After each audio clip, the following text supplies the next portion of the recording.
Hospital Porters, Pride and Dignity. Stop the New World Order. Welcome to Panwo TV. Welcome to this UFO Disclosure 2023. And, well, Stephen Bassett has come back. Stephen Bassett of the Paradigm Research Group, an activist and advocate for the fact that an extraterrestrial intelligence is engaging the human race. He's been on many, many times before. It's great to have him back on again. He's a brilliant guest. And I respect the man enormously, so I hope you enjoy this interview too. Well, welcome, Steve. How are you? Oh, he's disappeared again. We're looking at that lovely picture of him instead. Welcome, Steve. How are you? Are you well? I'm going to put my phone on DND. There we go. DND. That's it, so no one can burst in. We've got privacy. How are you, my friend? Are you well? I'm doing okay in LA, working on something big, and lots happening over here, as you can imagine. So I'm here to answer all of your most difficult questions. Oh, I always have loads of them, yeah. And you know what? I mean, you did put out a notice. I originally got in touch with you because you said there'd be a big announcement coming, which I know is not here yet. So I'm looking forward to that. No. But I've decided to get in touch with you beforehand anyway, because over the last month, really weird things have been going on, and then the news stories have started to resemble some kind of surrealism. Talking about objects and balloons, and they're not balloons, they're objects. Someone actually, John Kirby actually said that. It's not a balloon, it's an object. So what's going on with all these? Because there was these shoot downs and balloons and things. What's going on, Steve? Here's the best interpretation I have for this. I've said on many shows, including yours, that as we get closer to disclosure, things are going to get chaotic. That's it. It's going to be wild and crazy times, right? Because why? This issue is huge. It's been embargoed for 7.5 decades.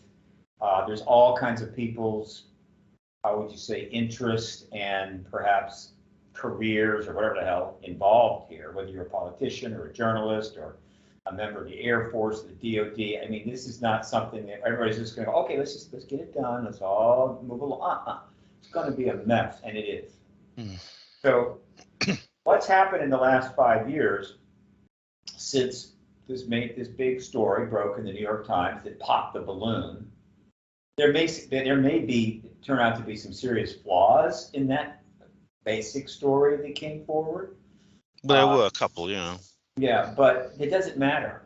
In other words, the balloon has the truth embargo balloon has been pumped full of air for 70 years, right? And by air, you know what I mean by air, right? Yeah. By the government, and it just gets bigger and bigger and tighter and tighter and tighter, right?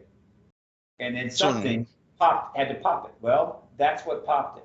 And once it got popped, it wasn't now about what exactly is going on with the TTSA, what happened, it's all, everything is going to try to come out. All right. So the last 5 years, we've been making very fast progress in terms of normalizing the issue and getting the government to do what it should have done in 47, 53, 93. All right. Those are the They've had numerous opportunities, yeah. Yeah. 69. Well, those are the three that most come to mind are those three, right? All right, 69, they went exactly the opposite direction. That's Project Blue Book, yeah. Yeah, that was just the opposite direction. So they had 3 good chances to do this right and set up a public-facing entity, bring in the legislation, bring in the members of Congress and all that. They didn't do it. Well, it's happening, and it's moving fast. And so, you've gotten a bit fuzzy, Steve. Hang on. I just got to bring the mic here for a second. Sorry. My mic kind of got off to the side. Okay. No worries. The media is getting excited. Documentaries are coming out. Some big players in the film industry are turning in this direction. There's just so much material. It's like a fire hose, all right? And it's not just in the U.S. This is going out worldwide. And so people's anticipation, awareness, attention is grown. It's huge since 2017. So what does that mean? It means if anything happens, anywhere, everybody jumps on it. The press jumps on it. Lots of coverage. and then the Twitter, in the social media world, particularly Twitter, right, jumps all over. Oh yeah, UFO All Twitter. being It's a whole big thing now, isn't it?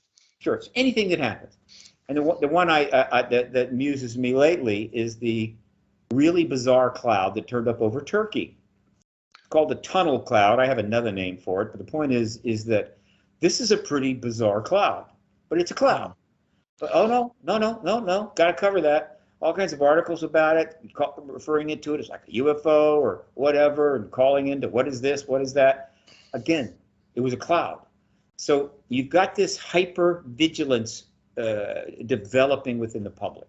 And Yeah, then they do cover stories that are not UFO related, but they try to put them in the UFO frame, don't they? absolutely anything up there that and why did they do that? They do it because it's getting readers. If there's something up there that could be called the UAP, they write it up. Why? Because people are reading those articles. They're getting eyeballs. All right. In other words, the journalists are starting to realize, well, we really haven't properly investigated this story, but we've always gotten good reviews, and now it's getting, good ratings. Same thing with television stuff, right? And so now it's like, oh, wait a minute, it could be real. So they're jumping in now. So what happened? Something very interesting happened that really stirred the pot. All right. And here is the best that I can explain this. We surveil China and they surveil us. We surveil Russia, they surveil us. We use every kind of thing we can. Satellites, balloons, flyovers, whatever the hell. Okay? Yeah, reconnaissance, yeah. Okay. We're constantly spying on each other. So a Chinese surveillance balloon that was supposed to sail over America at probably 80,000 feet, well above air traffic, so it's not a threat, right? Which we know happens. And the only reason I think we don't go up to 80,000 feet and shoot them down is that they'll go up to 80,000 feet and shoot ours down. But this one got low. Something brought it down, right, into the air traffic. Also, it got seen, right? And yeah, some people were clicked it.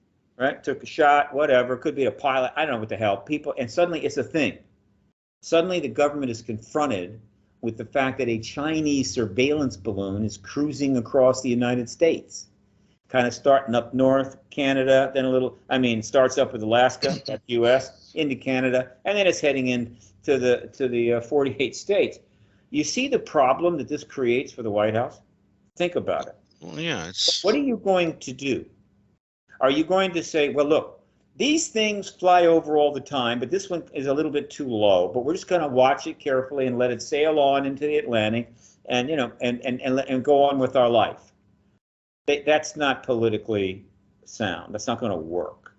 And so they had a tough decision. We probably should shoot it down because it is not a weather balloon. It's a surveillance balloon. It's violating our airspace. Americans expect us to shoot things like that down. Yeah, some of the Chinese called it a weather balloon and expected us to believe them. After they've used that term before, haven't they? Yeah. They've used that excuse many times before. If the Chinese had immediately acknowledged that it was a surveillance balloon and apologized for it dropping down too low, we might have gone, what can we say? But they didn't, and so Biden makes a decision to shoot it down. They wait till it crosses into the Atlantic and they shoot it down. All right. Well, that's a story. And it was interesting, and they used a Stinger missile. Apparently, there is a reason they needed to do that, but it's $500,000.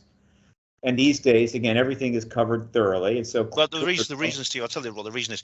If they just fired a cannon shells at it, it would have little holes. It would have made little holes in the envelope, and it would have come down very slowly.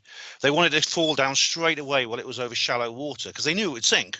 They needed to salvage it, and they wanted it over shallow water so they could get to it very easily with divers. I'll go with that. They put 2,000 rounds in it while I was over Canada, and I'm thinking, well, if 2,000 rounds do it, put 10,000 rounds in it. You're still saving hundreds of thousands of dollars. But I hear you. Okay, whatever. Hey, what's $500,000 in Americans' military budget? It's nothing. Okay, it's like getting a burger at Burger King.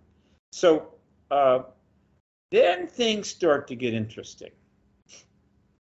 Because other things were up there floating around, I guess you could say, moving slow, and they got reported. There was one report that they had no means of propulsion.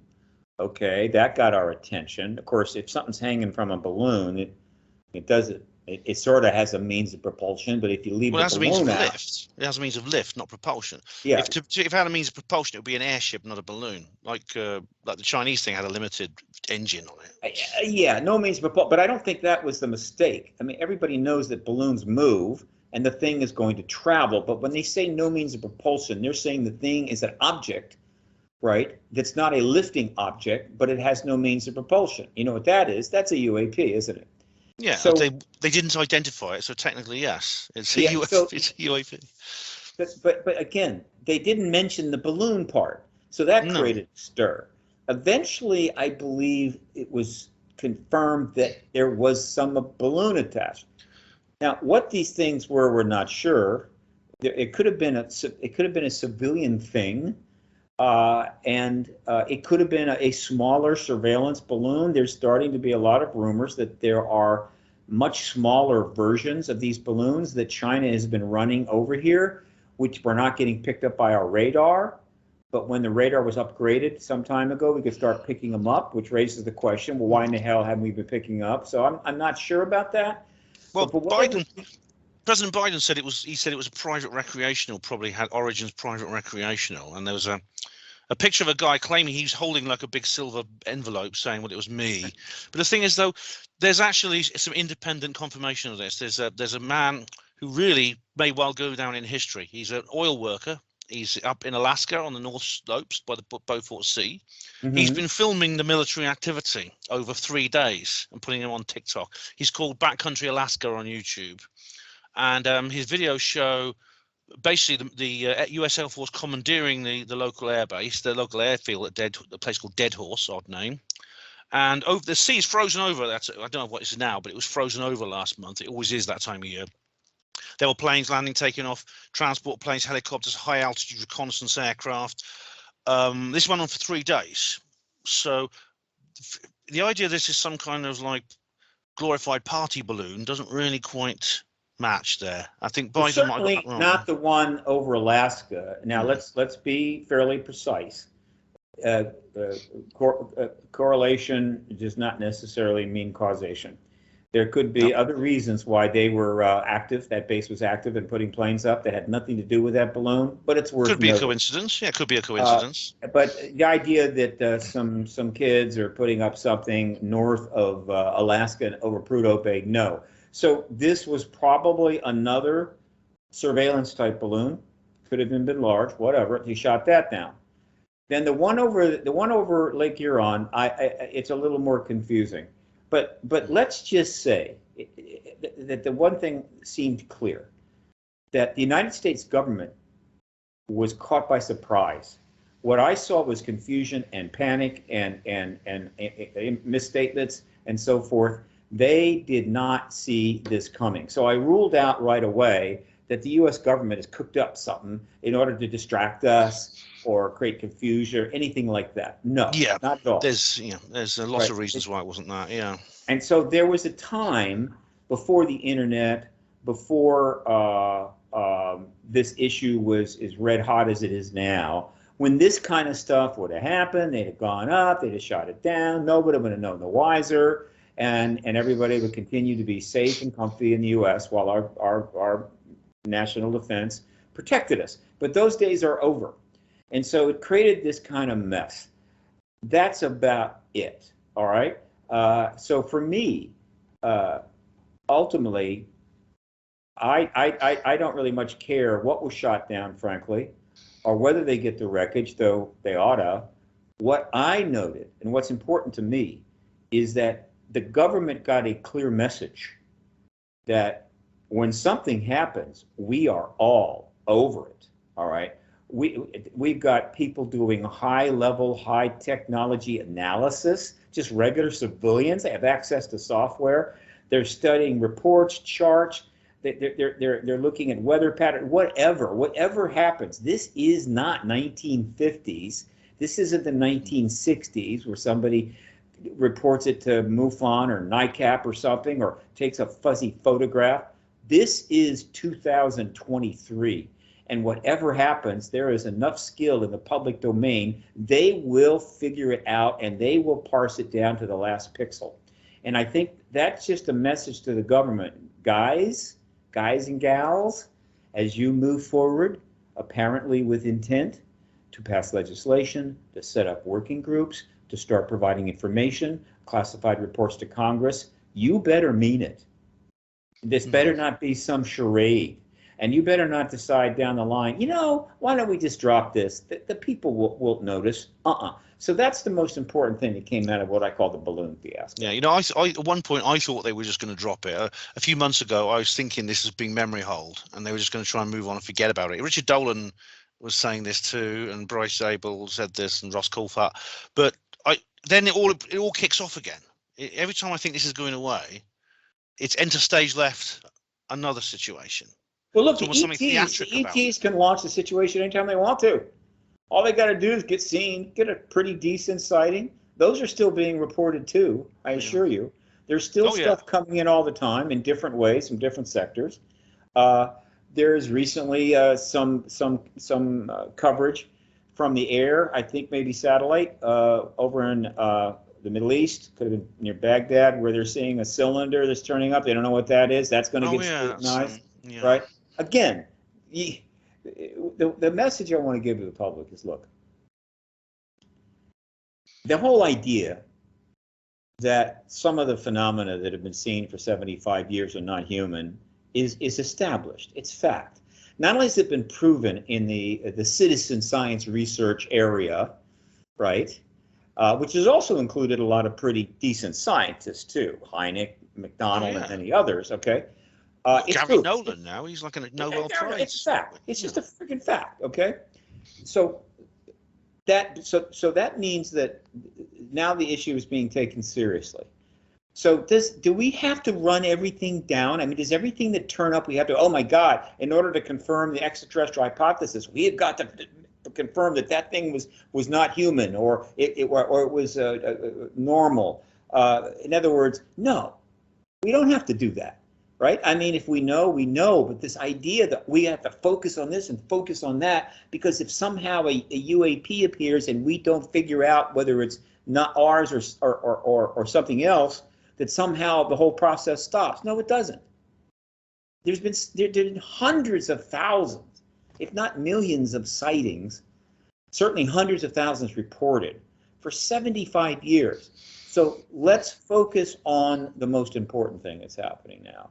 Is that's not what clouds are turning up over Turkey or whether balloons are turning up over Alaska, but rather that there's been two major bills passed in the Congress setting up a very significant public-facing entity within the DoD that's got a cross-agency group being put together with people from 20-some agencies, and reports are being made to Congress. There have been a number classified, some public. The Congress, certainly the key people in Congress at the key committees, are getting filled up with information about this issue, and they're going to be deciding what to do about that, and what they're going to do is hold hearings. That's what's happening. And what happens in those hearing rooms, which are coming soon, when military witnesses testify under oath, is 1,000 times more important than what the hell was flying over the Prudhoe Bay. All right? Yeah. Well, with the Gillibrand amendment, they can actually speak frankly to congressional committees now, can't they? These guys with security oaths, More and more so. The Congress is filling up with UAP information that we have wanted them to get for a long, long time, but they really didn't want any part of it, except for the odd senator here or the odd congressman here, kind of look into it. But in terms of an issue that they wanted to get right into, now they are. They've arrived. The DoD is on board. We're heading towards hearings, and that means disclosure. I believe it's months, not years away. That is a meme that I put out there that people jumped all over. Now I'm going to convert it to a hashtag. I'm going to start putting all my posts here, starting today, actually. Hashtag months, not years. Well, I used to tease you a bit about this, Steve, but I don't anymore. I do think it is. There is something almost theatric going on at the moment with the way these things keep appearing. It's almost like it sometimes feels this is. I think maybe they're testing people's response to this. I think maybe there are people testing their response in the government. They're thinking, well, how will people react if we say this or we say that? No doubt there'll be psychologists monitoring this closely. Yeah, all I can say is everything they're doing now, by and large, is for the 43,000th time a public relations driven extrication project. In other words, we've got to get through the necessary and sufficient things that we should have done, legislation, briefings, public-facing engagement by the DoD. And again, let me emphasize, public-facing. Everything that's being set up is public-facing. That's what's important about it. Is there a inward-facing program dealing with this, spending tons of money and dealing with the UAP issue, the ET issue, monitoring everything, tracking everything, studying anything and they've got? Oh yeah, there has been for 75 years. But that doesn't do us any good, right? Now the public-facing thing is what's going to lead us to disclosure. And then once we got the confirmation from the president, then the questions will start coming up, legitimate and to be listened to and taken. The inward-facing program, the questions are going to be, okay, what haven't you told us? When did you know? And all of that is going to go forward without, I think, too much fuss. They're going to have answers to all those questions. But first, we have to get disclosure. Until we get there, all of this, well, until we get to disclosure itself, we're still basically locked down. We're still closed out from going forward. We cannot go forward without disclosure. Without that confirmation, this whole business of legislation and the DoD stuff could go on for years and years and years and years, leading nowhere. And you may say, well, wait a minute, one of the members of Congress will disclose, or somebody at the DoD will disclose. Oh, they can say whatever the hell they want. A senator come out tomorrow and say, hey, look, I figured it out. There's extraterrestrials here. That's not disclosure. That's not going to trigger a whole range of things that a confirmation from the president will trigger. And while it will heat the pot, it will make it harder for a president to stay silent. Only from the president can we get disclosure, or from another head of state. Now, and a couple of Congress people have actually done that, and they've, Tim Burchett, Marco Rubio, people like that. Tim Burchett, not Marco Rubio. Burchett has gone further than anybody else. All right. I mean, he's now talking about their re-engineering ET tech. I happen to think they are. But I think so. Yeah. Marco is not saying that. Mark Warner's not saying that. Gillibrand's not saying that. He is. But the interesting about Tim is he's a pretty cool guy. He's a Republican, very conservative. But I could be wrong. And one day I'm going to talk to him, hopefully soon, and he'll correct me. Is that I don't think he's on any of the committees that are getting the serious briefings. These briefings don't go to the whole Congress. They go to the committees. The Senate Intelligence Committee, the Armed Services Committee, yeah. He's not on those. And I don't think he's getting a briefing. But what is he getting information on the side? Okay. In other words, he's got people kind of telling him, Tim, you wouldn't believe what we heard in that briefing the other day. And maybe even, they're taking. And so he's going, okay, damn it. Yeah, I agree. I felt the same way. This issue's real. And he has decided, I'm going public. And so as a member of Congress, he is making these statements. Now, they're pretty strong. But the interesting thing about it is, one, he's not getting any serious blowback from the media. They're not writing, and there's plenty of articles, and I'm reading them, and they're not teasing him. They're not trolling him. They're just writing what Tim is saying. He's not getting any conflict back from the GOP leadership. He's not getting attacked by the Democratic opposition. They're basically leaving him alone to say these things. And then the advantage for other members of Congress is that as Tim says these stronger, broader statements about this issue, it makes it easier for some of these other members to say things regarding the issue not quite as strong. It's giving them cover, okay? Tim is saying they're re-engineering ET tech. Somebody else is coming in and talking about something not that controversial.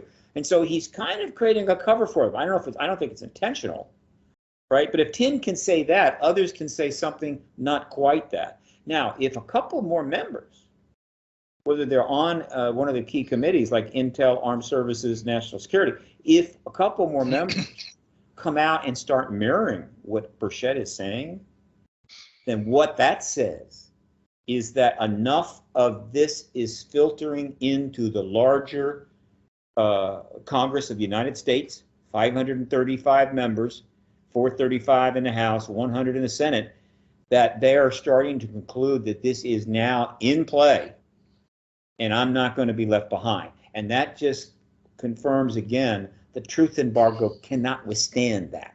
It cannot withstand much of that. It's going to have to keep yielding and eventually collapse.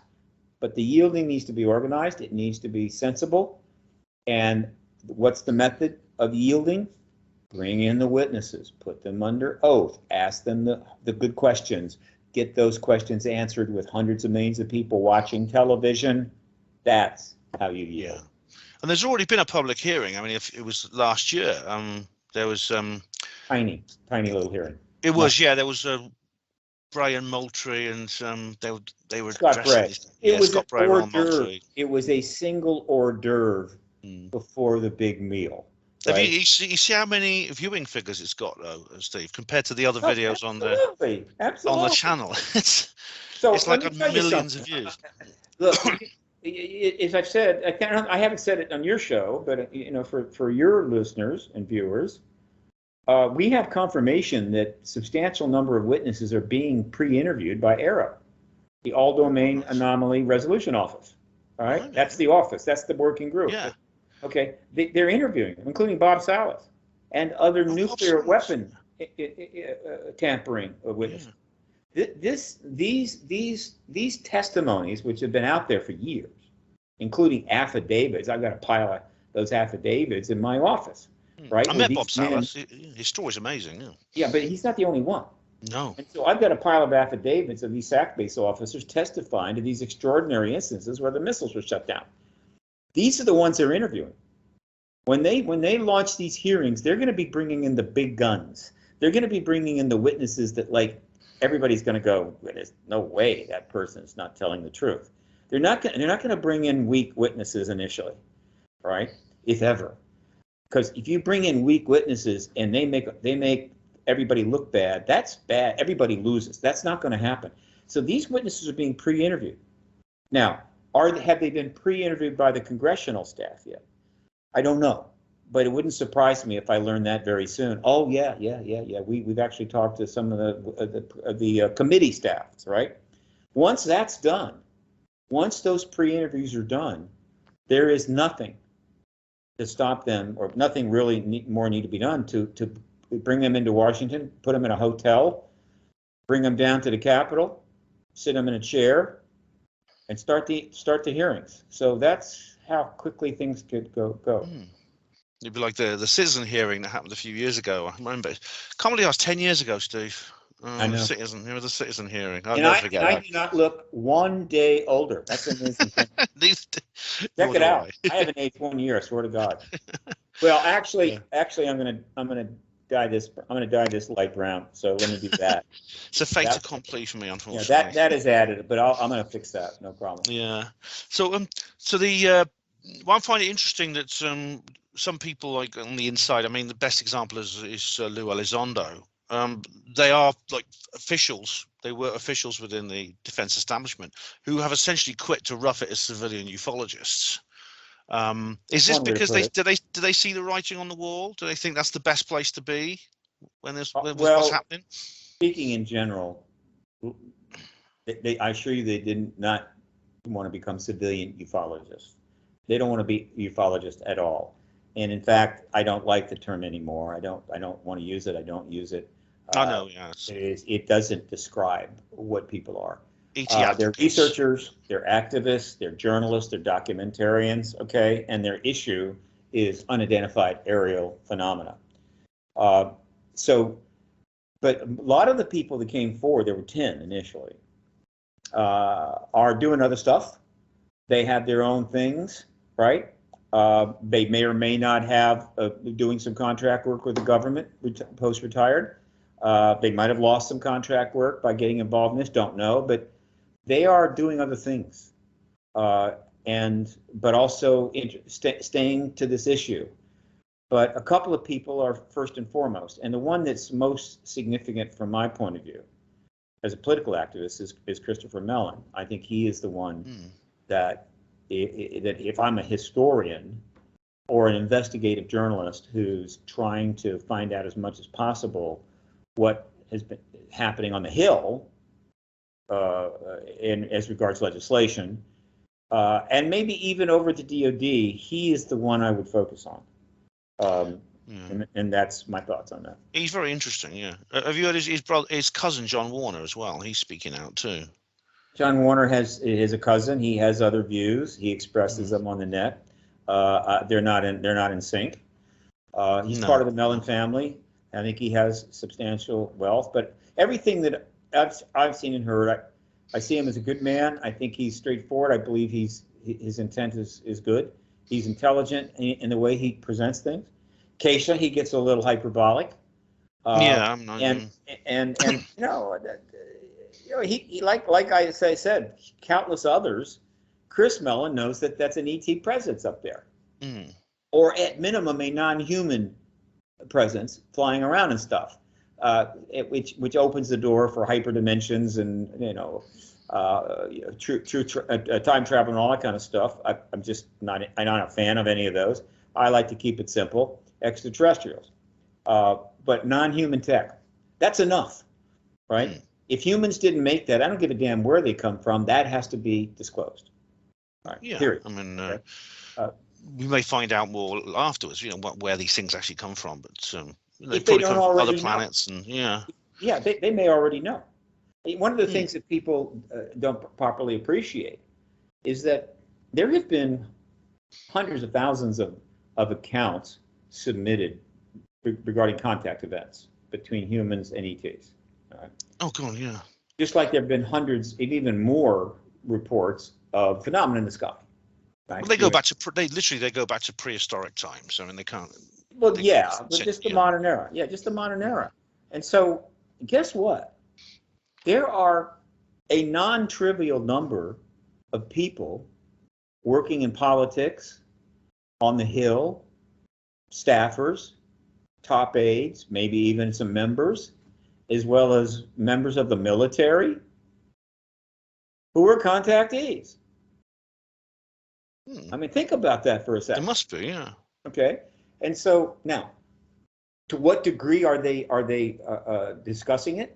To what degree are they engaging the issue formally in their job? I don't know, but I know some are. And so what we know from a lot of the civilian reports is that sometimes the ETs will just tell them where they're from. Just say, hey, we're from whatever. And I'm going, okay, it wouldn't surprise me if some of the government contactees have been told similar things and they've passed it on. So don't be sure that the government doesn't even know exactly what star they're from. They showed Betty and Barney Hill. They showed a map, didn't they, of various stars. That was a little glimpse of that, but that was a long time ago. And so again, will I be shocked if post-disclosure, one of the questions that's asked, is like, well, excuse me, spokesperson, is there any idea? Do you have any idea what systems they come from? And it wouldn't be surprising to say, I think we can tell you today, yeah, Alpha Proxima, Sirius, Rigel 3. And it would not shock me. All right. Again, I'm trying to give people a sense of just how much potentially is revealable post-disclosure. The government knows way, way more than you suspect they know. Yeah. And our job ultimately is to find out as much of that as we can. Yeah, and of course these stars are a long way away, but with sufficiently advanced technology, it is possible to make the journey. And we humans actually have designed starships that we could build today, which could reach these stars. Not there yet, Ben. We are developing Project Daedalus. Physics. We're developing. There's two techs here. Anti-gravity, meaning big heavy thing can just fly around, right? Because Oh of yeah, the using engine. gravity. Okay. Interstellar travel, that's a separate technology, almost certainly. And so our physics is dancing around the edges of how it's done, but we're not able to build a ship. If the government has in fact figured that out and they're secretly building starships somewhere, well, I'll tell you, that's going to be a front page story in the New York Times at some point. That's for Well, damn. Elon would have a red face, wouldn't he? Yeah, unless he's involved and not told us. All these billionaires with their suborbital rocket-driven thingamajiggies are going to feel kind of like, really? It's like if you blew a lot of money, guys. You blew a lot of money on what was basically ancient technology. But what the hell? You had the money to burn. Well, this Richard D. Hall's made this point. It's essentially a technological cul-de-sac that these people have been driven up deliberately. Now, I want to just mention something you brought up earlier, because we focus very much on the United States of America, but of course there's 254 other nation states around the world, and the US is certainly not alone in having this kind of the kind of things we're talking about here. There's other countries where there are officials who are open about the UFO subject. There's the head of the Israeli Space Force has spoken out about it. Yes, he spoke. Jaime Shed, he tossed in some interesting stuff, Yeah, and there's James Fox is making he's recorded a load of people in China. He hasn't published it yet, but he's recorded a load of people in China talking about it. I mean, obviously being British, I'd like it to be the UK who leads the charge in this area. But well, the I wrote UK, to my a lot of UK people, witnesses and whatever, have turned up in various docks.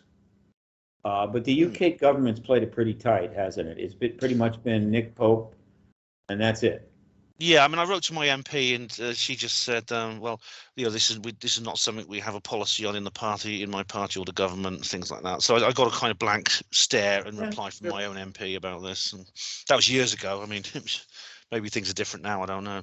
Well, I mean, that the MPs over there have got to be looking at our members of Congress here and wondering, what's going on there? All right, what's going on?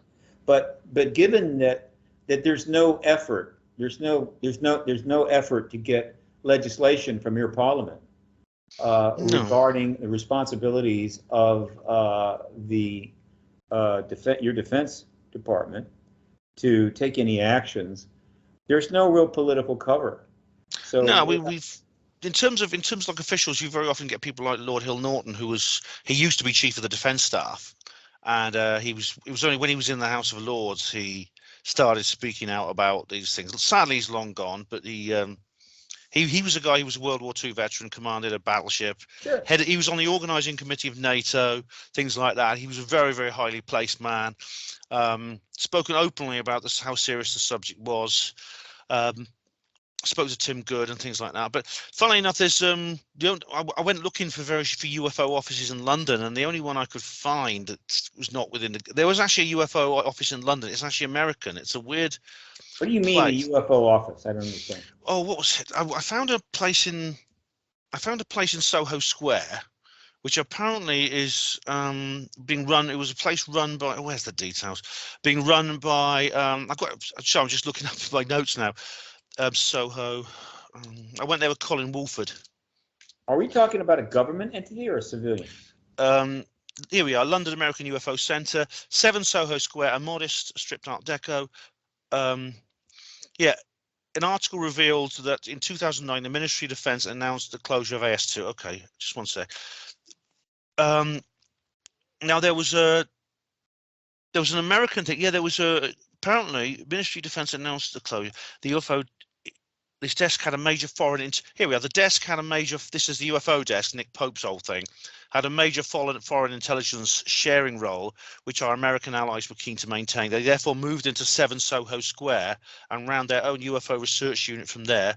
Included a small British contingent. The unit was supervised by a colonel who visited from the Pentagon at regular intervals.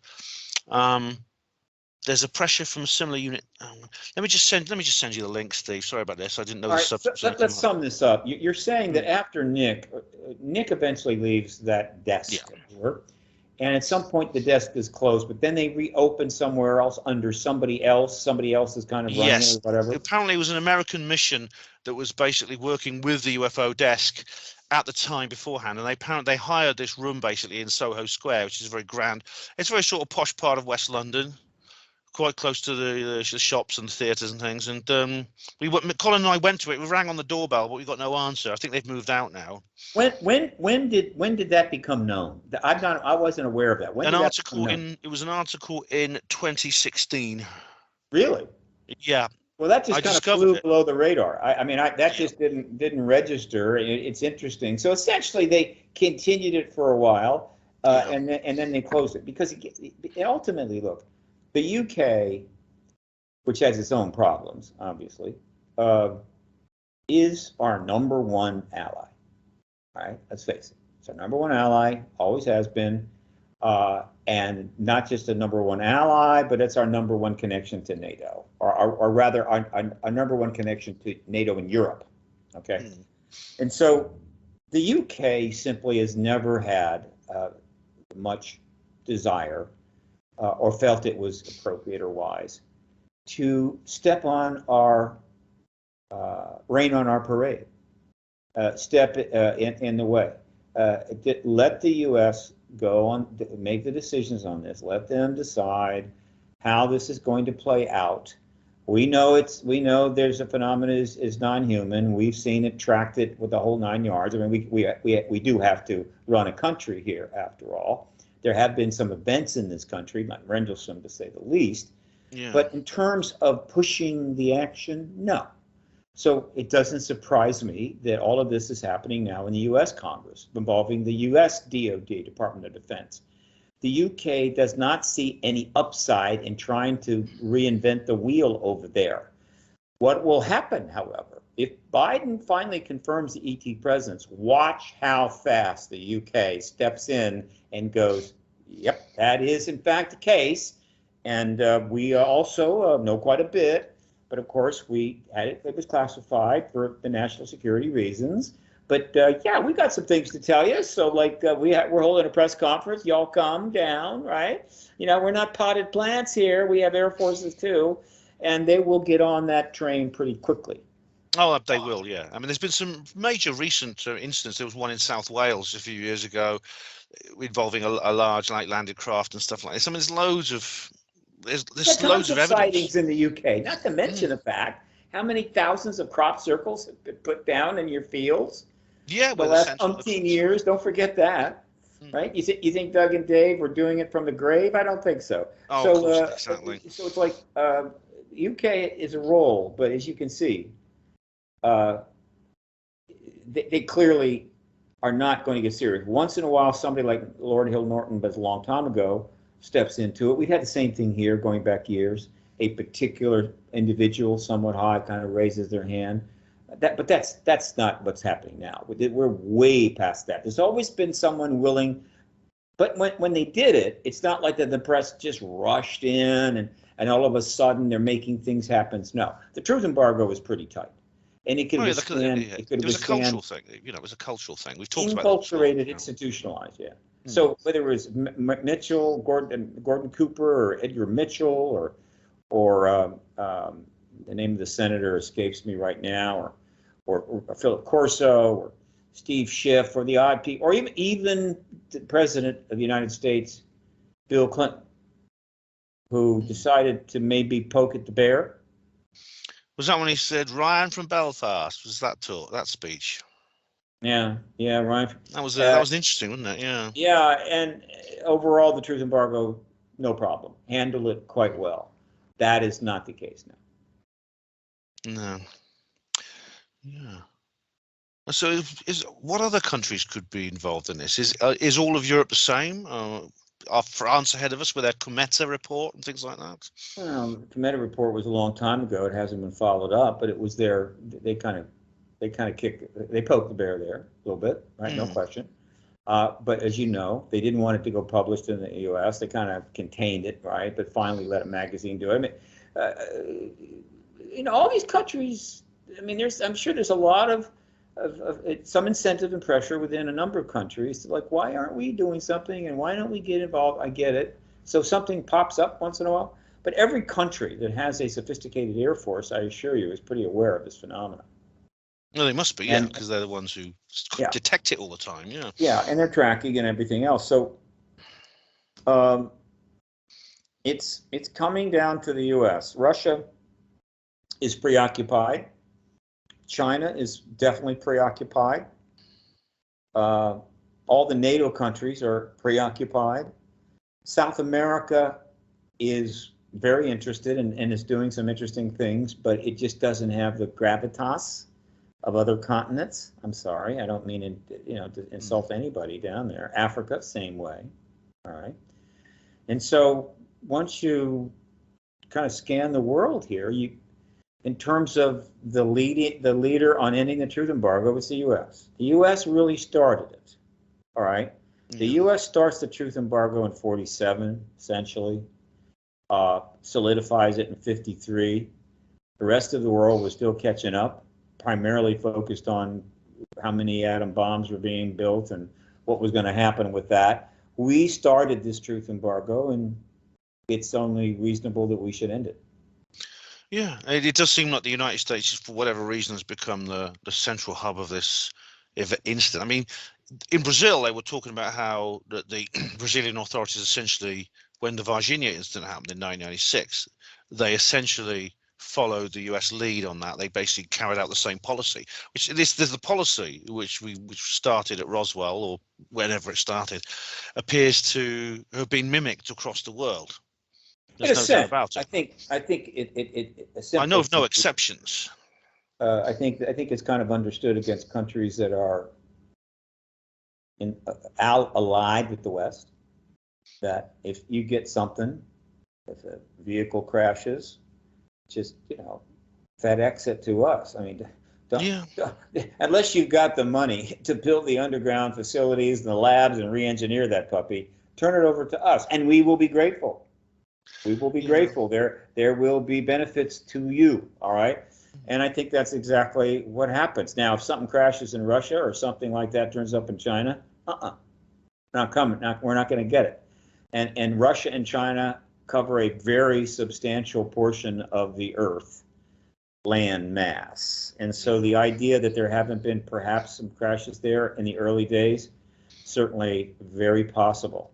So once again, these are things we need to find out.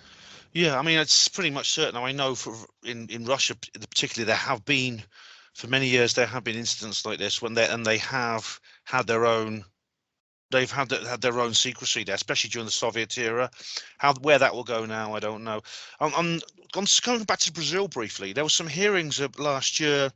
Gary Heseltine attended in the Brazilian Parliament. Now I know since then there's been a change of government and there's been a lot of conflict there. I mean, there was almost like a civil war breaking out. But the previous president, Jair Bolsonaro, appeared to have an open mind about this. Now, the new guy, Lula da Silva, I'm not sure if he does. I'm not sure what his position is on this. The new president of Brazil. Let's just say that he has bigger issues to deal with. Right. Brazil is undergoing a lot of tension, a lot of stress, some political upheaval, and so following up on that Senate hearing, which was, I believe, possibly the first time that a democracy has had a hearing in front of one of their principal parliamentary bodies. I know the UK hasn't, and so that's notable. But again, Brazil, Lula's got to get things settled down. So don't expect Brazil to jump into this much. I don't expect anything there. Right. There's stick up for the little countries. Now we had in the 70s it was Grenada with Eric Gehry. Now we've got San Marino. Yeah. There's been a hearing. Now San Marino, it's a tiny landlocked country within Italy. So you can walk across it in an hour. A very small country, but they have their own. They've had two major conferences in San Marino in this tiny little country. Benotti has used San Marino as a launching pad for stuff. Pretty cool, very smart move on his part. And so because it's a little small country, but it has UN place, right? It's just like Grenada. they're using it as a way to try to slip something into the UN and get a little action there. Fine. Is that going to break anything open? No, but it at least reminds us that there's a UN, because frankly, you can go months and not say anything about the UN in the news. It has been made almost completely irrelevant, which is, of course, a mistake, a big mistake among many that we're making. But as I've said before, the UN is either got to be reformed or replaced if it's going to be useful to our dealing with the existential issues we have. And I don't think there's any chance of that happening until after disclosure takes place. Well, there was the Gary Initiative in '78 did get a resolution passed there. Yeah. Unfortunately, what happened after that was that Grenada experienced a coup d'etat, and Gary was exiled, and the new Prime Minister Maurice Bishop was in charge and things like that. It took Gary basically the rest of his political career to sort that mess out. Well, he was overthrown while he was in New York. He was the UN ambassador as well as the Prime Minister of Grenada. Yeah, he came back over to deal with it some more, right? And while he was there, they overthrew him. Could be that the UAP issue was used at home as an excuse to say, this guy's crazy. Let's get rid of him. So well, they did. The Bishop's propaganda was along. They were trying to discredit Gary in any way they could, and Bishop's propaganda did include this. Sure, absolutely. And again, these are tiny, tiny things. I mean, look, at the time they're big because any help, anything, was better than nothing. And so, and a lot of people put their heart and soul in it, like Lee Spiegel and Gordon Cooper was there, and Jacques Vallée was there, and all of that. But where did it go? No, the truth embargo was fine, rock solid. It wasn't going a damn place, right? In fact, it was so rock solid that even being confronted by a sitting president and his White House, and I'm talking about the Clinton administration, they held fast. But that was 93 to 96, and that was 27 years ago. Yeah, it's a long this time. Is a different time. That the old games are done, right? And unless someone comes up with a really good maneuver here, right? I mean, a nuclear war would definitely. Oh God! Don't give them ideas. Okay, so if they're really that committed to not tell us about the ETs, they could launch a nuclear war. That would definitely solve the problem. But it's going to take something of that magnitude to stop this process now. Oh God! I hope they're not that desperate. I mean, I don't think. I hope it wouldn't go that joking. far. I know. They're not going to do it deliberately, but it could happen accidentally. In other words, that's a whole other issue that's not being addressed properly. Well, we have, like you said, a proxy war in Ukraine, which has been going on for a year now. That's volatile. China, of course, also has. There's more countries with nuclear weapons now than ever before. India and Pakistan are like eyeballing each other at the moment. It's scary, I mean, as I said before, if we wait for completely still waters to launch this ship, we may wait forever, because sometimes you've got to just go set the sail and cut and pull in the line. I think Yeah, I got to wrap here, but let me say this, and then I want to say a couple quick things. I've said many times that for some time now we are in a global race, time race between two clocks. Paradigm clock and the doomsday clock. The doomsday clock is nuclear war. The paradigm clock is disclosure at midnight, right? Both clocks, I haven't publicly said anything, but I think I'm going to reset the paradigm clock and put that out at 90 seconds to midnight, just like the doomsday clock is 90 seconds to midnight now. That's pretty close. It'd be a relief to see it catch up, Steve. It really would. Well, I mean, I think it has. I mean, right now, it's a little strange and not preordained that the two clocks, paradigm clock for disclosure and the doomsday clock for nuclear war, are really close together in my view. We are down there. We're coming in to the wire, and it's going to be one of those photo finishes, win by a nose. But one of these two things are going to happen before the other. There's either going to be a nuclear war or there's going to be a disclosure event. Now, there is an in-between. And by that I mean a very limited nuclear war. as far as I'm concerned, the definition of nuclear war is when one entity fires a nuclear weapon at another entity and blows something up. That at that moment, they are, if they're not already at war, they are now at nuclear war. Now, the nuclear war that we're all worried about is the one that goes global. And you've got 4, 5, 6 nations firing off missiles because, well, that they got to do that. And you have essentially a massive global impact. Mutually assured destruction, yeah. That is what most people think. And the fact is that a limited nuclear war is possible, okay? But most of the experts say that not likely, because that weapon is so destructive that the only response to it is you've got to do one yourself. And then maybe it's like, well, there is the brilliantly done movie called Failsafe, which I encourage people who have never watched it, go watch it, right? In fact, watch it once every year. It might keep your nose to the grindstone on this. But ultimately, in that movie, we accidentally blow up a Soviet city, and it might have been Moscow, I don't know. And then, in order to avoid a full-out war, one of our bomber command pilots drops one on New York, city for city. Oh, God. Yeah. You remember that? Did you see that movie? Yeah, I think I've seen it, and then it's unfortunately, the accidental use is a possibility. We've had situations where training exercise programs get loaded into computers by accident, and then the missile launching people, who are they're very level-headed, sane people. I mean, Captain Salas is one of these people. They have no screw loose. Sure. They just think, oh my God, what's going on? And then they say, hang on a minute, it doesn't make sense, and it's only a little bit of intuition that prevents a retaliatory strike. And it's against nothing. Things like that. Well, could that happen? In other words, an accidental event occurs where a nuke is fired and actually blows up a city. Could be in Europe or could be in the United States. What would be the public's response if we then blew up one of our cities as a way of atoning, or vice versa? In other words, they blow up one of ours. No, let's make it us. We're the one that does the accident, okay? And then we're going to have to sacrifice one of our cities. How do you think that will play? I don't want to find out. Blowing up our own city.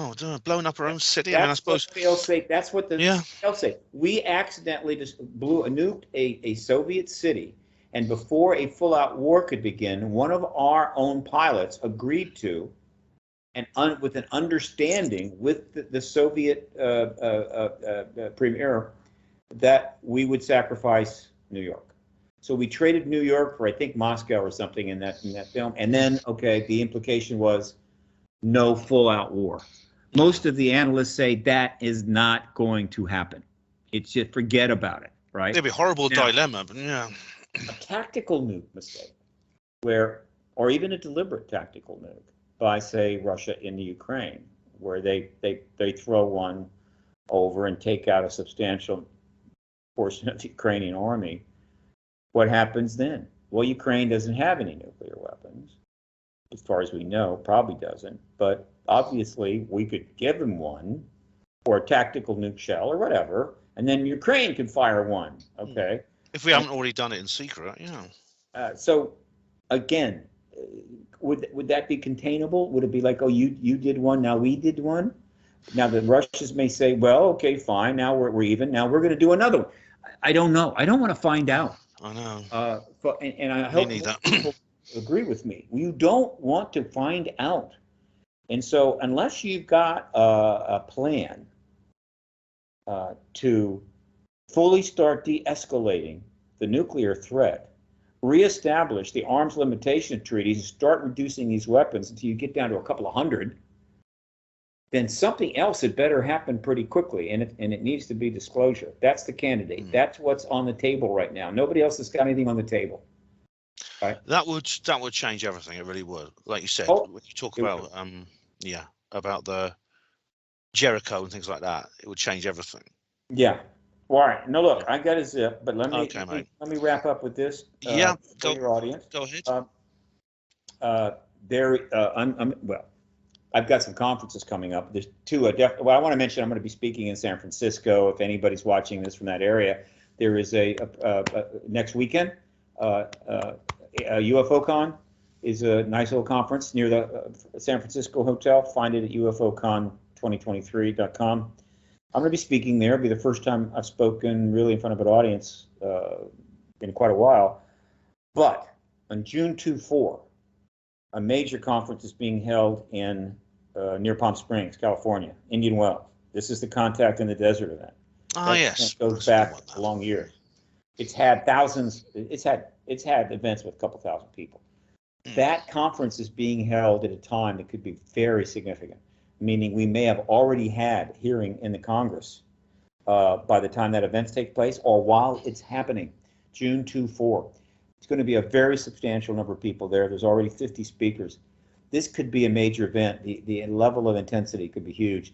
I'm going to be speaking, so I encourage people to go to that site, contactinthedesert.com. I think there's like a early bird kind of special that's good for a couple more days. It is, yeah. It's about to run. I'm on their mailing list, I think. But yeah, definitely get to that if you can. I do have viewers. I have viewers and listeners in that part of the world and in San Francisco too. So go and see Steve. It's a conference worth flying across the pond. And then I want to mention that I will be speaking at another major conference going to be held in December, and it's another one of the World Ufology conferences.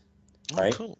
That started in Spain and Barcelona. They now spread, but they're going to do a huge one in Mexico City. And so I will be speaking at that.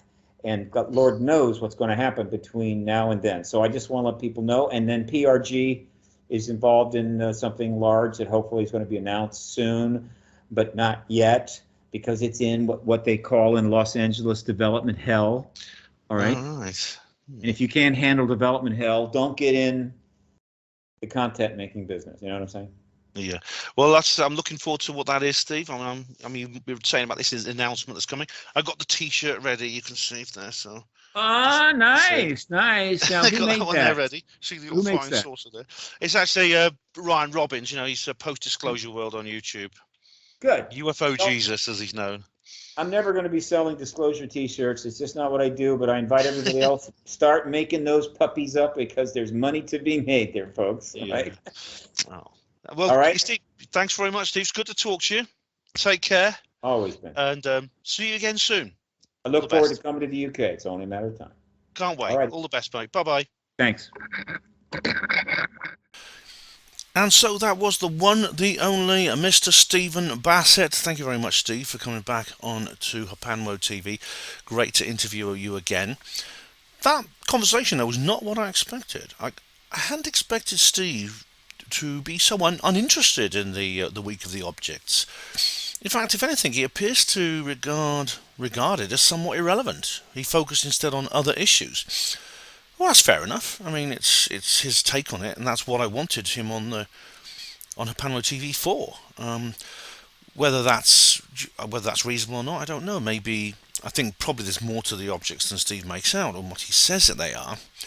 But time will tell whether he's right or I'm right. In the meantime, though, the other issues he brought up are equally important. And as I said to him, there is something theatric going on right now. It's almost as if things which aren't directly related to disclosure kind of boost it along. It's almost like we have a kind of, well, I don't like to paraphrase Leon Trotsky, but the theory of permanent disclosure. It could be something like that. I'll have to think about that a bit more, actually. I really, really will. But it does feel like that is the direction we're heading. It really, really does. And, well, of course, there's to move on now, Steve Bassett is not the only Steve in this sort of UFO ET disclosure fraternity. There is another Stephen. I am, of course, talking about none other than Dr. Stephen Greer. And this very, very modest country doctor from North Carolina has come up with another documentary which he's just released. So let's go and have a look at it now. Alright guys, so just going to show you a little bit about this new video by Dr. Stephen Greer. It is actually called UFO Endgame to Disclosure. And so we'll just have a quick look at it now. And basically, this is it here. I'll just share screen now. I'm not going to play it you, but you can get it on all streaming platforms. I chose Amazon. I'll show you little bits of it. I'm not actually going to show you the whole thing because, you know, I actually got a video blocked because of, what's it called, because of stupid old, so I'll just pause it there. I'll just show you a few things here about it. You see, there's bits of it here. There's Michael Schratt. There's John D'Souza, Billy Carson, Avi Loeb. You can just see them little clips of him here. There he is. So there we go. You see him. You see him in the thumbnail at the bottom. There's I don't know who he is. John D'Souza. There's Michael Schratt there. And there's the man himself, his royal muscliness. This is a guy from the UFO museum. This guy's very interesting, actually. I can't remember his name. He's very interesting. And John D'Souza was actually quite interesting what he said. I think he's wrong, but I think he's still very interesting. Which I'll go into. I'll go into a few things.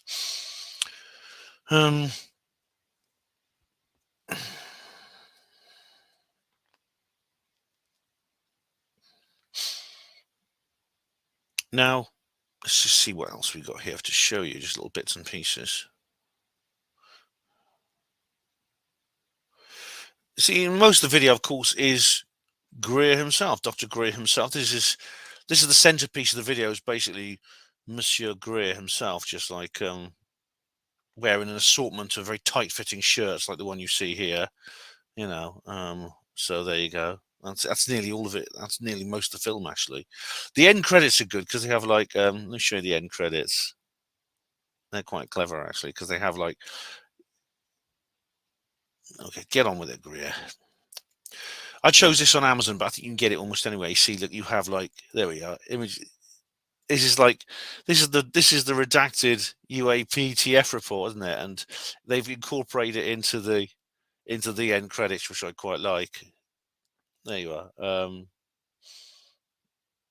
Michael, there you go. See, it's all incorporated into that. So that's actually the UFO Endgame disclosure on Amazon. I chose to watch it on Amazon.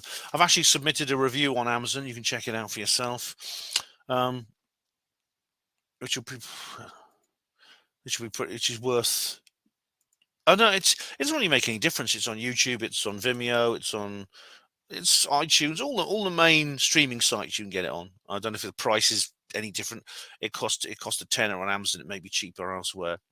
Now you go to interesting thing is you go to IMDb and you put in the name, UFO Endgame the Disclosure.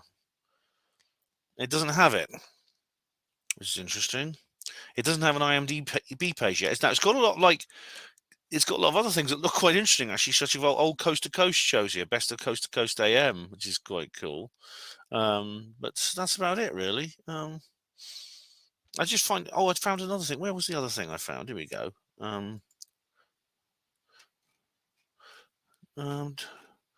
And Alien Endgame. You get some interesting things such as L.A. Marzulli. Don't know why David Soul. Oh, David Soul narrated that thing. I forgot what it was. But David Soul, the guy from the 70s, he was in Starsky and Hutch. He actually narrated. Oh, he narrated this: The Mermaids, the Body Found. I don't know if you've ever seen that. Mermaids, the Body Found. That's not a bad idea for a watch party. Actually, that's a pretty good movie, pretty good documentary. Yeah, she's got Sirius on there. It's got this thing, Alien Endgame. This looks good. Richard Emberlin. It's got Michio Kaku, Roderick Martin. And who else has it got? People I don't actually know a lot of these other people, but full cast and crew. Alien Endgame. Former members of U.S. militaries, they break their silence about the massive cover-up of their terrifying UFO encounters. That looks good, doesn't it? That actually looks pretty damn good, I think. Hope you can all still see this. Okay, so what I'll do now is let's just have a look. It's on. Here's his Rotten Tomatoes. It's UFO Disclosure Endgame. Tomatometer 0, audience score 0. I think because it only came out yesterday, which I think is why. So there's nothing here. It's Greer himself is the only person mentioned here. It's because it's a new film, I think. For example, if I go back to Amazon, it says here, be the first to review this item. They haven't actually published any reviews yet, so mine will be among the first. So should we watch the trailer? I mean, I'll get a bloody third-party strike for this, but let's watch the trailer.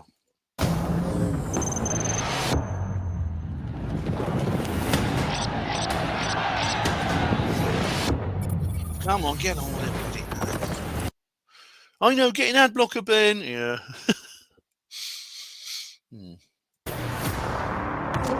It's a mind-blowing situation. For the public, it's like, oh, a conspiracy theory. Sorry, my heart just, my heart is going pitter-pat. I mean, it's just like, Dr. Stephen Greer is just, you know, he's got the kind of bod that can make men wet. I mean, I'm not kidding you. I mean, I'm as straight as they come. I'm absolutely straight as a poker, but I'll tell you what, a chap like Greer, he can turn a guy's head. He really can. So I'm just going to breathe deeply and try not to think about his rippling muscles and his tight jeans. Oh, God, Ben, stop it. Stop it. You'll never be the same again. It's entertaining, but if you're actually in a responsible position and you find out that there's a whole secret government program that you don't know about. Is that a satellite? Let's have a look. You see, that looks like a satellite. It's actually too low down to be a satellite. Maybe it's one of these maybe it's one of these objects you keep hearing about. Incidentally, the interesting thing about a little bit of an update on the whole object situation. The reconnaissance. Someone said, well, why do they use reconnaissance balloons rather than satellites? Because China has perfectly good reconnaissance satellites, very capable ones, some of the best in the world. And the answer is because the balloons are designed primarily for electronic intelligence, such as picking up radios, transmissions, things like that, trying to intercept secret conversations between different parts of the military and trying to decode them, that sort of thing, which you can't do from space. So that's what the balloons are for, apparently. That's what I heard. Anyways, carry on. Program that you don't know about. It's a shock.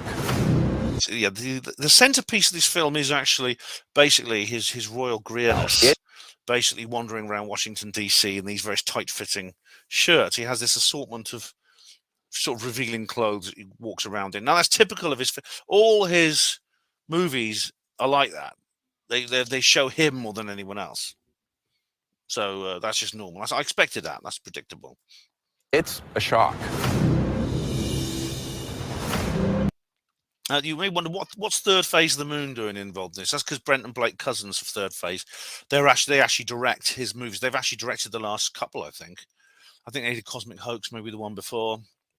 So yeah, this is apparently ISS footage. This report comes from a shadowy Pentagon department that was shut down in 2012. The disclosure. ATIP OSAT was not shut down in 2012. It just changed its name and moved somewhere else.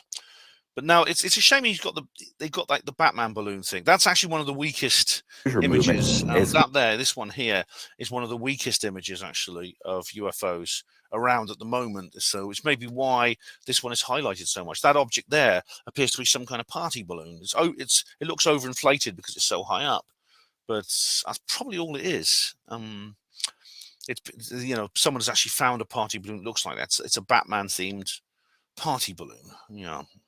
Been hijacked by people parroting the narrative and the script being written. Oh, see, now he has a go at Elizondo and Gary Nolan, which I'll say more about in a minute. By these black projects, I would say 90+% of everything that's going to come out is false. Everything that's going to come out, I would say 90+%. That looks, I mean, it's not, but it looks like the Calvine UFO, doesn't it? Of everything that's going to come out is false. The most widely seen UFO right now is not alien, it's actually ours. No, it is. It's a great cover story. There's this image, which is actually pretty good. Look.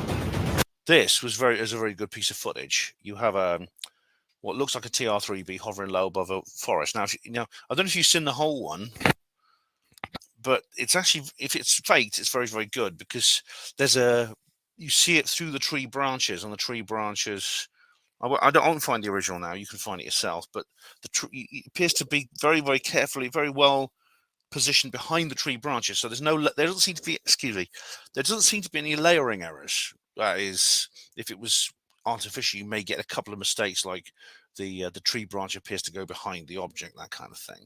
I didn't detect any of those in this. This apparently was a couple of years ago and from Germany, and it's this TR3B thing flying low over this forest road. Now the problem is, though, we've got a bit of a problem with UFOs and UFO footage. What I find is that UFO imagery tends to fall into two categories now: photographs and film. It's either not good enough or too good. By that I mean, it's the ones that are not good enough is you get some guy saying, I saw this amazing craft, it was unbelievable, I've got a film of it, and usually it's like a little blob at night sky just shooting around the place like that, like a firefly, which it may well be, as far as we can tell from the footage. And he's like, look at that, wow, it's amazing. And he's trying to film it. Usually his camera skills are not very good. His hands are shaking because he's excited. The camera he's using is probably just a standard mobile phone one. It's not like a Win Keach special. As a result, the photographic report is really in that situation is never as good as the photographic evidence is never as good as the witness testimony. The other category I'm going to show you now actually is UFO videos and photographs that are too good. And here's a perfect example here. Look at that. This is a UFO here entering. You can find it on YouTube. Disc UFO entering a huge cave in the Pyrenees Mountains in Spain. What do you think of that? She doesn't look very alarmed there, but this you see, it goes into shadow at the perfect time, where you see where the shadow begins. It just goes straight into the shadow. It seems to be casting a shadow too. Yeah. What can I say? That's unfortunately, that's almost certainly fake, and it's a great shame. It's a great shame. But if that were real, who would believe it? And that's the problem you've got. If you ever do have a close encounter and you manage to get some really, really good footage of it, and you've got a proper camera, you keep your head, you point the camera and film it. The moment you post it on YouTube, I can guarantee the first comment you're going to get is fake, lol, get a life. Are you a student having a prank? Fake as Jordan's tits, things like that. That's what you're going to get. And unfortunately, I understand why people react like that. I do, because it could well. The thing is, in this day and age, doesn't matter how convincing your evidence is, doesn't matter how well you film it, doesn't matter how it's obviously there and you're filming what is really there. And there are UFO images that good, I think, are real. It doesn't matter. It could be faked. Photographic evidence doesn't carry the same weight it used to. And unfortunately, this caused a massive signal-to-noise ratio problem. So I would wonder if it's even worth filming it at all, to be honest. Maybe just for posterity, you never know. In case someone else sees it and you get additional witness testimony, things like that. So let's go back to the trailer. Here we go. Where's the trailer? Let's go back to share screen. Where was that trailer? It's here. There we go. So this is. I don't know how you can search for this. You could this. I don't remember this actually appearing in the documentary. I think it just appears in the trailer. But it's TR3B. Try just TR3B Germany, Forest Road, things like that. It's a great cover story for all kinds of criminal activity. These little vignettes, I think, are not shot by Greer's team. I think they are like off-the-shelf type things. You could just like buy them for a few quid, and add them to your video. Blame it on the aliens, right? If we were now, this again doesn't. This is the Yekaterinburg crash, which I've done an entire video about this. I've done an entire video about this piece of footage. It was filmed in 1965 in Russia, what was then the Soviet Union, at Yekaterinburg, then called Sverdlovsk. I think it's real. I've had a debate with Steve Mumbling about this, like I have debates with Steve Mumbling about bloody everything. And very interesting indeed. Again, I think this only appears very briefly in the documentary, I think. But it's a very interesting case indeed. being visited by... Oh, that's interesting. That little shot there. There's an interesting story behind that. which I won't spoil it for you. Watch it in the video, but it's you can see a woman here being manhandled roughly by a military policeman, and there's an alien in a jar, like that one. Do you remember that one in Brazil? Do you remember that one in Brazil that I showed you? Which might be real. Again, might be real. Interdimensional beings. We should know about it. James Goodall, that's it, author, aerospace historian. Yeah, his testimony is actually very interesting. What he says at the end is actually very good. This has the big disadvantage of the. That's supposedly the Cash Landrum incident. Now, according to Greer, in the documentary, this was an ARV, alien reproduction vehicle. So it wasn't alien, and you can see actually you can see obviously man-made aircraft around it, helicopters and things. This is a very famous incident from Christmas 1980. Ironically, it was the very same day as it was Boxing Day, the very same day as the Rendlesham Forest incident. And according to Greer, said this is an alien reproduction vehicle, not extraterrestrial. It had a nuclear reactor inside it, which they installed as a replacement for the primary drive when they couldn't get it to work. And it was a terrible mistake because it gave off ionizing radiation, which is Betty Cash and Vicky Landrum were actually suffered injuries as a result of their being in the vicinity of this craft. And she says, I know. Funny thing about Greer is Greer says he knows that this is an alien reproduction vehicle, not extraterrestrial, because he has what's the word? The exclusive testimony from an insider official. Now, I've got an awful feeling that particular insider official is Richard Doty, in which case I'm not going to take his word for it at all for reasons I've explained about Richard Doty. Steve Greer's attitude to Richard Doty, I think, is unhealthy, shall we say, and I think rather gullible, considering its history. Of the truth being much more unbelievable than the fiction. It's the crash retrievals that are the Rosetta Stone for solving the This area is quite alarming, this bit, because you see like a retrievals that are the unbelievable, the fiction. You see a warship being blown up by a Tic Tac. Now, John D'Souza predicts in this documentary within a few months there's going to be a false flag alien attack on a US warship or an airliner. He made that specific prediction, which may come true, may not. I really hope it doesn't. I really hope he's wrong there, very much indeed. But D'Souza also said that most Tic Tacs are. He said that most of the Tic Tacs are actually man-made, or he said they're all man-made. Let me just get my notes up. Now, I don't think that's the case. I don't believe that the Tic Tacs are man-made, or because there's several reasons why I don't believe. Now, it's actually quite common now for people to state, Greer said it himself, 95% plus or 90% or 95% of UFOs is simply secret government technology. That doesn't fit for several reasons. Firstly, their behavior. If this was secret government technology, they wouldn't be flying around a fully armed US Navy carrier battle group. It's a good way to initiate a blue-on-blue incident. In other words, they might open fire. The sailors might think it's an enemy and open fire, in which case there could be a fight between two American assets. The same as if it's a foreign. Russia or China usually get blamed for creating these craft. Same thing. It could result in a skirmish, which could start a major war, which you really don't want when all these countries have strategic nuclear weapons.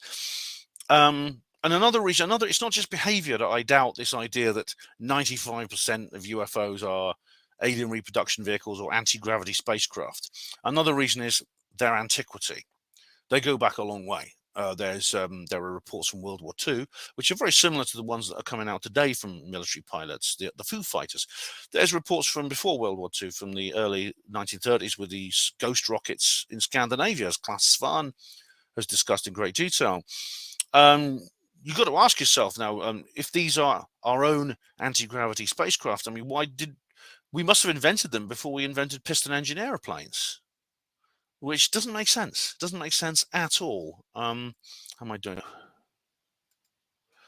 There we are. It's the crash retrievals that are the Rosetta Stone for solving the UFO cover-up. The implications of this is the difference between extinction level civilization versus one that's going to take off to the stars.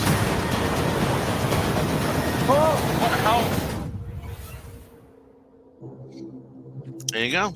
So it's Blake Cousins, Brent Cousins, presented by Third Phase of the Moon, starring Dr. Stephen Greer, Billy Carson, Michael Schratt, Jim Goodall, and many, many others.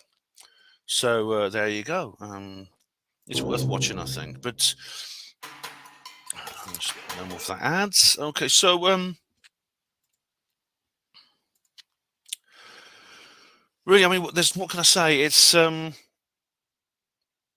it's all a bit confusing, you see, because Greer has been talking about his new video, his new film for a long time. He's been talking about, oh, I'm making a new video, I'm crowdfunding it, it's going to star little old me and lots of it and things like that.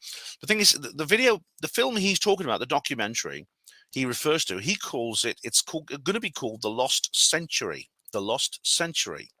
But then he releases this thing called UFO's Endgame to Disclosure, and I do wonder why that is. Is this a prelude to the Lost Century, which is coming later in the year? In which case, you know, he's releasing two videos in the space of a year. Which could be he's going to drop 2 documentaries in the space of the year, or is this a replacement for the Lost Century? I don't know.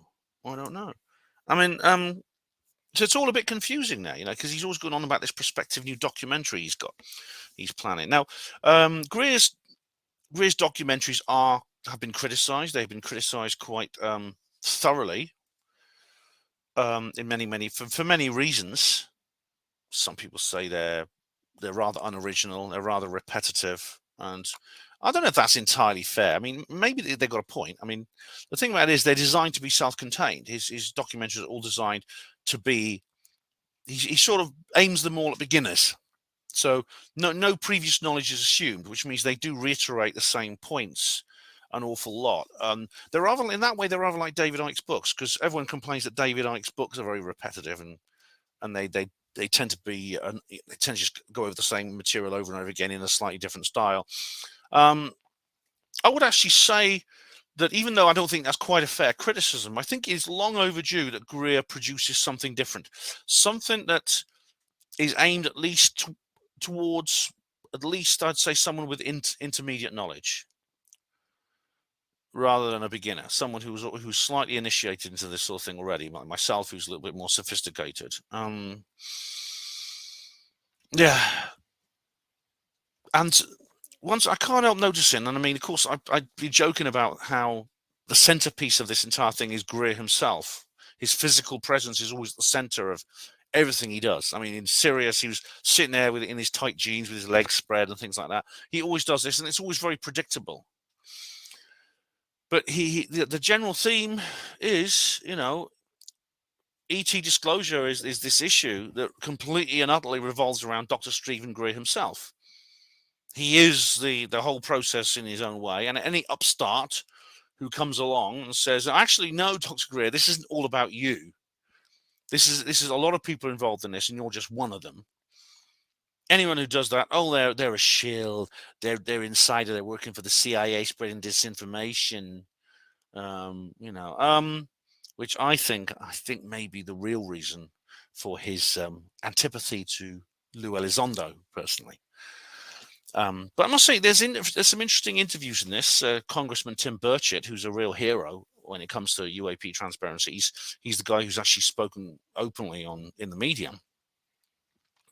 John D'Souza, former FBI officer, he's the one who claims that Tic Tacs are not ET, they're all ARVs and anti-gravity craft, like the TR-3B. I don't think that's the case. But that being said, however, sorry, Slaxer, John D'Souza, he seems to have his head. He looks like a Bollywood film director, you know. And you can imagine him with a medallion with bikini babes around him or something. But he's actually not a shallow guy. He's actually quite intelligent, and he's got his head screwed on, I'd say. I was quite impressed with him. because when he brings up, he has attached this to the possibility of a fake alien invasion. The last card, the last card, the last card, as Carol Rosin said at the 2001 press conference. This is a legitimate concern, as I've said before. And it can't be ruled out that the psychological and cultural background is being prepared by flying ARVs around various places where people can see them, the US Navy, cities where ordinary people can see them. And we're made to believe they're extraterrestrial. And Greer has then attached this to this whole idea that Elizondo keeps going around calling them a threat, which, as I've explained before, calling something a threat is actually not unreasonable from the parlance of military strategy. And it's the word threat actually, I think, is reasonable, because if you don't know what something is, and it can fly, it can switch off your nuclear deterrent, and it can enter nuclear bunkers and things like that, and that is a threat. The threat's not in military strategy. It doesn't mean something you automatically shoot at. It means something that you might have to at some point. So yes, it is. These things. It's perfectly reasonable to call these things threats. Yeah, and it's possible that they are going to be revealed as a fake threat. That is a possibility. It could be the last card will be played, and we must be on our guard about that. However, I don't think this justifies taking an alarmist position and taking up the paradigm of prevention and just saying, well, let's assume it's logic. Well, then you get into real paranoia. You get into true Hawleyan levels of paranoia, which is quite appropriate, considering that Richard D. Hall is one of the main promoters of this idea. Because if you get to that point, you'll start thinking, well, let's just assume that this is a false flag. Everything is a false flag. It's all aliens of false flags, etc., and just deal with that. Because then you will miss a crucial opportunity, should such an opportunity be presented to us. That is the opportunity for willing disclosure. What if this is a push towards willing disclosure? And what's being prepared is the psychological and cultural background that's being prepared is not for a fake alien invasion, but for genuine disclosure. That is, if the White Hats have taken over the ET truth embargo. Because if they have, and that leads us to willing disclosure, that's basically it for the New World Order. It's the end for the New World Order.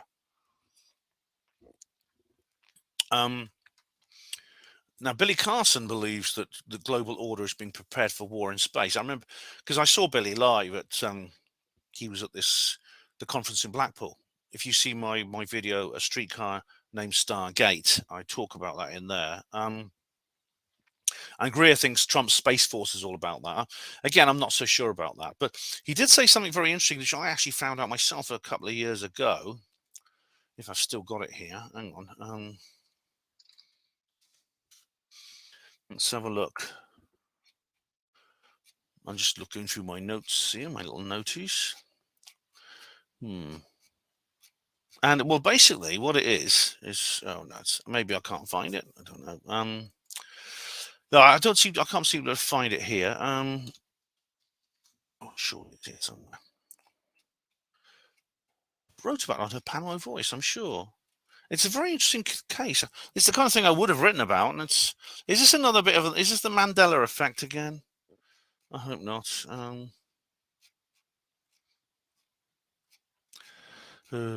think it can't be. That's weird. That's weird. Anyway, what it is basically, firemen are being trained to deal with crash retrievals. It sounds weird, doesn't it? It sounds really strange. But sorry guys, this is frustrating me.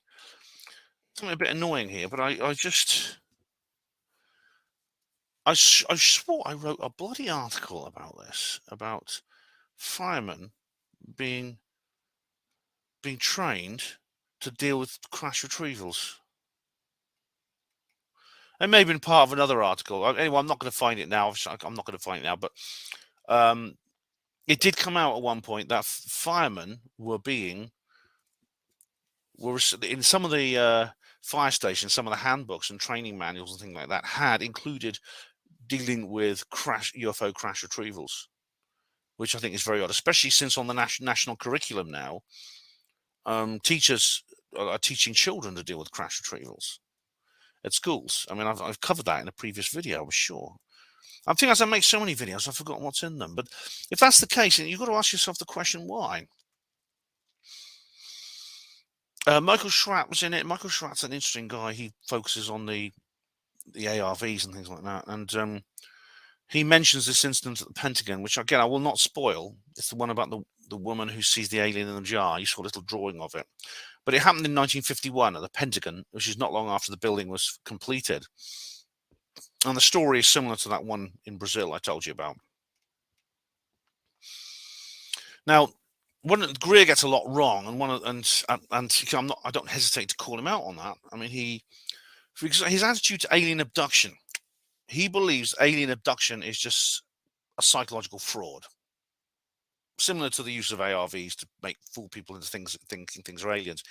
He accused lots of people. He accuses Kit Green of being a part of those perpetrating them. He cites a book that Jacques Vallée wrote in the 1990s, one that I've not read, in which he says, well, the CIA performed these MILABs, military abductions, around South American civilians and made them look like alien abductions. So basically performed MILABs against people in South America and made them believe they were alien abductions, which is quite an extraordinary claim. Now, even if that were true, in no way does it explain the entire alien abduction phenomenon. It doesn't in any way. In no way does it explain the entire alien contact phenomenon. The real phenomenon is richer, it's deeper, it's more varied, it's much, much older than any of these so-called stagecrafts that Greer talks about. I think what Greer doesn't like is that he says that he believes in alien contact, but only if the aliens are nice. If the aliens are nice, they're real aliens. If they're not nice, then it's fake, just done by the CIA, because there are no evil aliens. Well, unfortunately, the truth of the matter is aliens come in all kinds of forms. We know that there's virtually a taxonomy now of different species. They must come from many, many different locations, and they exhibit a wide variety of behaviors, from very nice to very nasty. And they seem to have very, very different agendas. And the fact of the matter is, some, luckily a minority, of alien contact is unpleasant. It can cause pain, it can cause injury, it can cause death, and permanent disappearances, permanent abductions. That's simply a fact.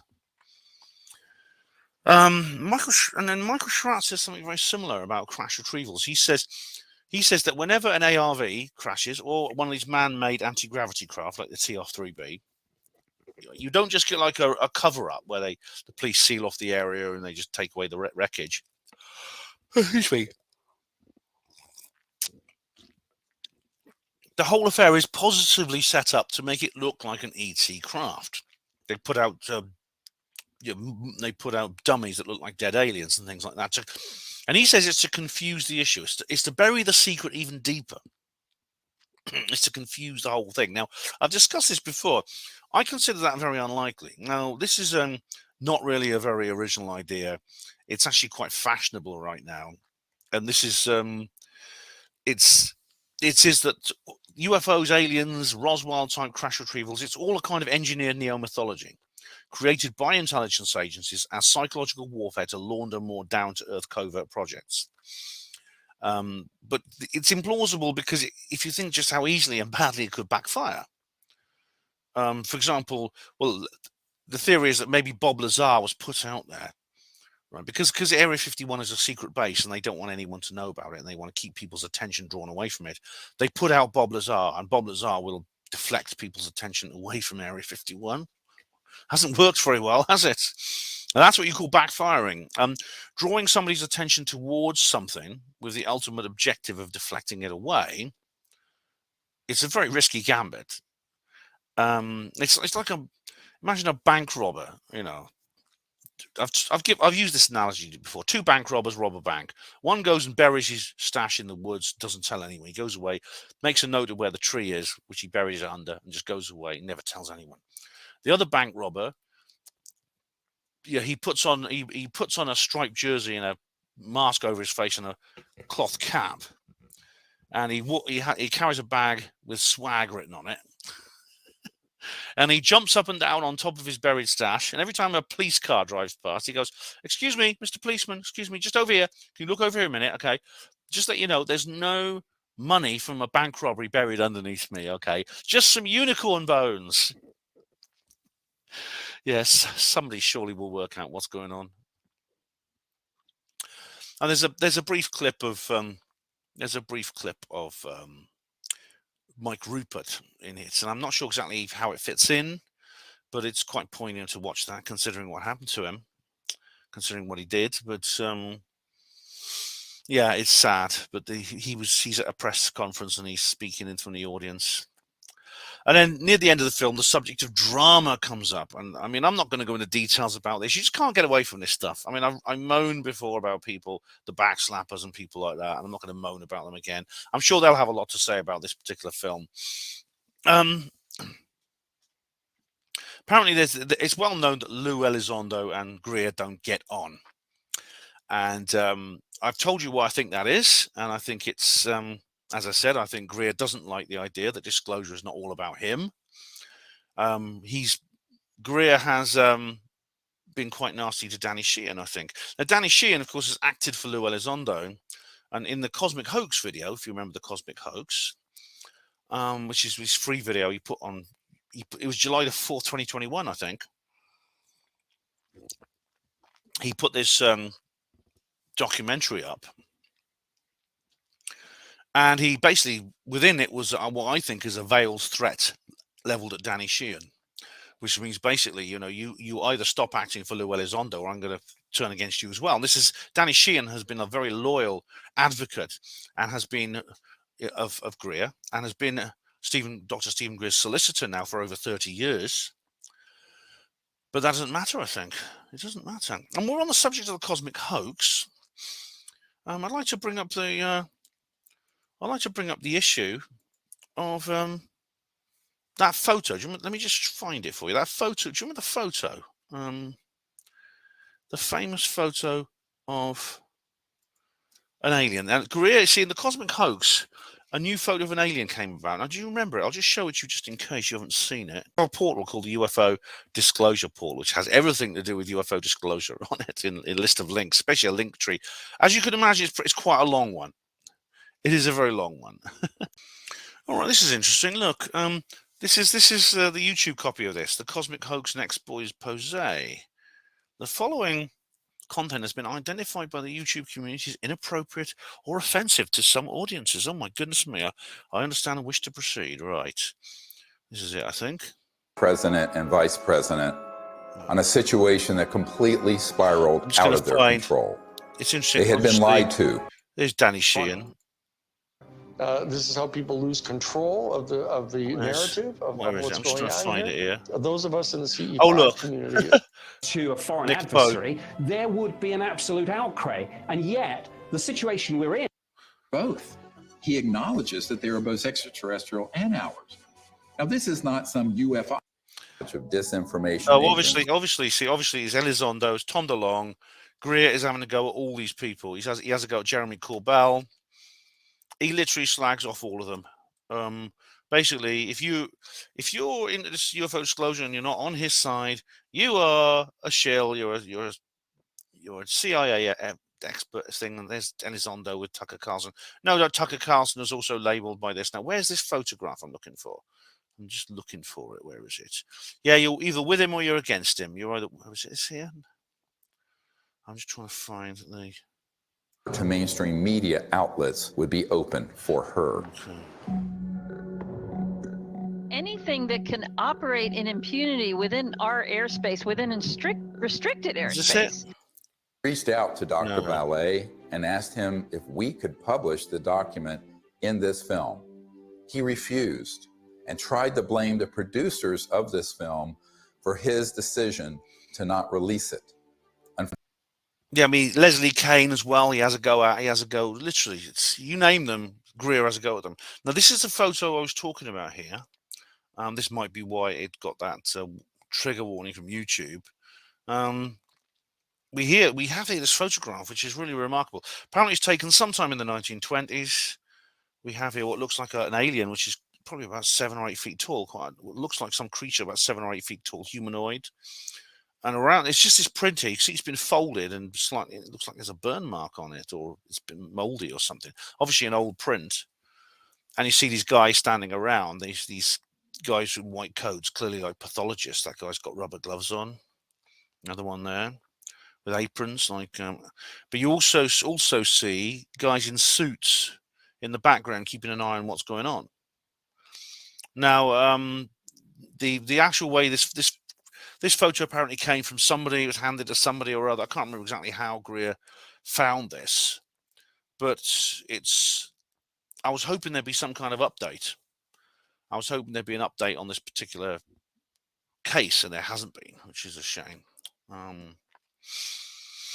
But it is curious. It's tantalizing. If that's real, and obviously it predates Photoshop and also the common UFO era, which I think makes it very convincing. It makes it very likely to be real. Also, I should point out that